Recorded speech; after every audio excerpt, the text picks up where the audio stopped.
How to Rob a Bank is a strategy game in which 2 or 3 players band together as a team of robbers attempting to pull off a bank heist.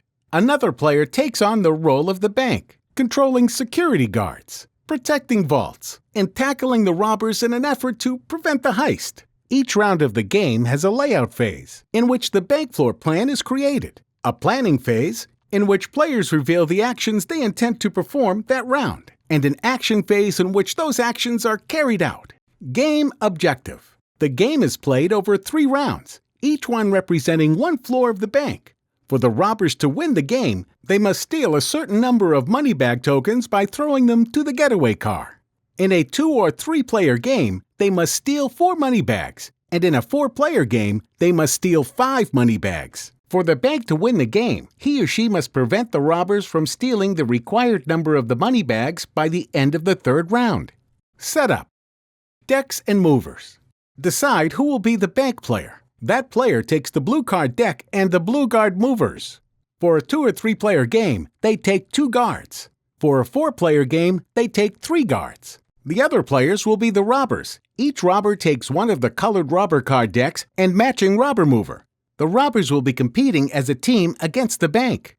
In a 2-player game, the robber player will be playing 2 different robbers. They will take 2 robber decks and the 2 matching robber movers. A 2-player game is played the same way as a 3-player game, except that the robber player separately handles the decks and the actions for both robbers. Bank blueprint and room tiles. Place the game board, also known as the bank blueprint, in the middle of the table, with the badge symbol facing the bank player. Locate the 2 room tiles with a symbol indicating the total number of players. Use the one showing the correct number of players and put the other tile back in the box. It will not be used. A 2 or 3 player game will have an extra money bag token, and a 4-player game will have an extra guard. Playing the game. How to Rob a Bank is played over 3 rounds, 1 for each floor of the bank. Each round is made up of 3 phases. Phase 1, floor layout. In Phase 1, the layout of the current floor will be revealed, including the placement of all the players, tokens, decks, and the getaway car. Phase 2, planning. In Phase 2, each player plays their cards face up to show the actions they intend to perform in the action phase. Phase 3, action. In Phase 3, the cards played during the planning phase are revealed in the order they were played, and the players perform their actions. Phase 1, floor layout. To start the floor layout phase of each round, the bank player takes the 9 room tiles and mixes them face down. One by one, turn over the tiles and place 1 tile on each of the room spaces on the game board. As the tiles are revealed, place them quickly and do not rotate them. The layout should be as random as possible. 4 room tiles contain walls, which guards and robbers may not move through. If the layout reveals any area that is inaccessible because of the wall placement, the bank player must rotate 1 room tile with a wall so that all areas of the layout are accessible. The bank player chooses which room tile to rotate and how much to turn it. In rare cases, 2 room tiles may need to be rotated to ensure that all areas of the bank are accessible. Complete the floor layout by placing the tokens and movers on the game board. Place 1 money bag token on each room tile with a money bag symbol. Place 1 guard on each room tile with a guard symbol. Place all of the robbers on the room tile with the robber symbol. Place the alarm token on the room tile with the alarm symbol. Place the getaway car in the street space opposite from where the robbers start. If the robbers start in a corner room, place the getaway car on one of the 2 street spaces in the opposite corner. The robbers choose which one. If the robbers start in the center of the board, place the getaway car on one of the 2 street spaces on any corner. The robbers choose which space. Phase 2, planning. During the planning phase, players will play cards showing actions they plan to carry out during the action phase. Please note that no actions will actually be performed during the planning phase. We will explain all of the cards and actions for the bank and robbers later in this video. Here is how the planning phase works. Each player shuffles their deck and draws 8 cards. Set the remaining cards aside. They will not be used this round. You may look at your cards, and robbers may share information about what cards they have with the other robbers. But try not to give away too much information to the bank player. The bank player chooses 1 card from their hand and plays it face up on the badge icon on the game board. This card shows the first actions the bank player will perform during the action phase. Do not perform the actions yet. Starting to the bank player's left and continuing clockwise, each robber player chooses a card from their hand and plays it to the robber icon on the game board that is closest to them. The bank player chooses their next card and plays it face up, followed again by each robber. Cards should be played on top of each other so that the previous card actions cannot be seen. Keep in mind that in a two-player game, the robber player will be playing from two separate decks of cards to two separate robber icons on the game board, one for each of their robber movers. Continue taking turns in this fashion until the bank player and the robber players have each played 5 cards to their spot on the game board. Each player will have 3 cards left over. Put these cards aside. They will not be used this round. Phase 3. Action. Now it's time for the action phase. Turn over all of the 5-card stacks so they are face down. Be careful to keep the cards in the same order.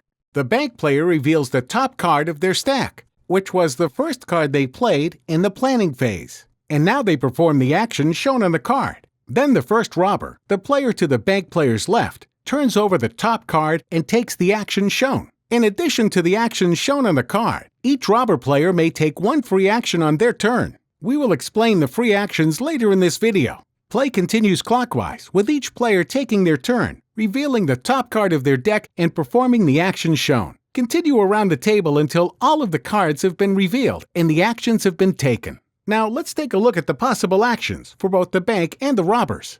Cards and actions. The bank. When the bank performs actions shown on a card, they may either use one guard to perform all of the actions shown, or they may split the actions up between guards as they see fit. The actions shown on the card may be performed in any order. The possible actions for the bank player are: move a guard to the adjacent room tile. Each move symbol shown on a card is a separate action and may be assigned to any guard. All move actions must be performed. Guards that use any move actions may not end up in the same room they were at the start of the turn. Guards may not move diagonally or through walls. Tackle a robber. If a guard is in the same room with a robber, they may tackle the robber, rendering the robber unconscious. Lay the robber flat on the board to indicate the robber is unconscious. If there is more than one robber in the room, the bank player chooses the robber to tackle. If the robber was carrying any money bag tokens, the tokens are dropped to the floor of the room where the robber was tackled. Lock a token. A guard may lock either one money bag token or the alarm token by flipping the token over to the locked side. The guard must be in the same room with the token in order to lock it. Tackle a robber or lock a token. This is considered one action. The guard player either tackles a robber or locks a token, following the rules for the chosen action. Reviving unconscious guards. If any guards are unconscious, the bank player may use his or her turn to revive them. To revive the guards on their turn, the bank player reveals their action card, but does not perform any of the actions on the card. When a bank player uses a turn to revive, all unconscious guards on the board are revived. Stand all guards upright to show that they are conscious again. As long as the bank has at least one conscious guard, the bank is not obligated to use a turn to revive them. Cards and actions. The robbers. When a robber player plays an action card, only the robber mover that matches the color of the action card may perform the actions. The robber may perform the actions in any order. The possible robber actions are: move the robber 1 space to an adjacent room tile. If a robber is carrying any money bag tokens, the tokens move with the robber. Robbers may not move diagonally or through walls. The move action is not optional. It must be performed. Pick up a money bag. If a robber is in the same room with any unlocked money bag tokens, they may pick up one of the money bags. Put the robber on top of the token to indicate that the robber is now carrying it. A robber may not pick up a money bag token if it is locked or if a conscious guard is in the same room. A robber may carry more than one money bag at a time. Unlock a token. If a robber is in the same room with a locked money bag token or alarm token, they may unlock it by flipping the token over to the unlocked side. If there is more than one locked token in a room, the robber chooses one token to unlock. A robber may not unlock a token if there is a conscious guard in the same room. Pepper spray a guard. If a robber is in the same room with a conscious guard, they may pepper spray the guard, rendering the guard unconscious. Lay the guard flat on the board to indicate that the guard is unconscious. If there is more than one guard in the room, the robber player chooses one guard to pepper spray. Move a robber through the air ducts to any other room in the bank. Like a regular move action, the robber must move to a different room. If the robber is carrying any money bag tokens, the tokens move with the robber. Pepper spray a guard or pick up a money bag token. This is considered one action. A robber may either pepper spray a guard or pick up a money bag token, following the rules for the chosen action. Unlock or pick up a money bag token. This is considered one action. A robber may either unlock a token or pick up one money bag, following the rules for the chosen action. Reviving unconscious robbers. On a robber player's turn, if their robber is unconscious, they must use their turn to revive the robber. To revive the robber player plays their card but does not perform any of the actions shown on the card. In addition, the robber does not get to perform a free action on his turn. Stand the robber upright to show that it is now conscious and can be used normally on their next turn. Robber free actions. In addition to the actions shown on the cards, robbers are allowed to perform one free action during their turn, unless they use their turn to revive an unconscious robber. The free action may be used at any point on the robber's turn, even between actions shown on the card. The free actions to choose from are: move the getaway car one space. The getaway car may be moved in one space in any direction. This is very important, as money bag tokens must be thrown to the getaway car in order to score them. Throw one money bag token to the getaway car. If your robber is carrying a money bag token and is in a room tile next to the getaway car, you may throw the token to the getaway car. This is a final action required to score a money bag token. A robber may only throw one token per turn. A robber may not throw tokens to the getaway car if a conscious guard is in the same room or if there is a wall between the robber and the car. After successfully throwing a money bag to the getaway car, place the token on the first available empty money bag token spaces on the board to track your progress. Pass one money bag to another robber. If your robber is carrying a money bag token, you may pass your token to another robber, as long as they are in the same room. Place the money bag token under the new owner. You may not pass a token to another robber if there's a conscious guard in the room. Pull the alarm.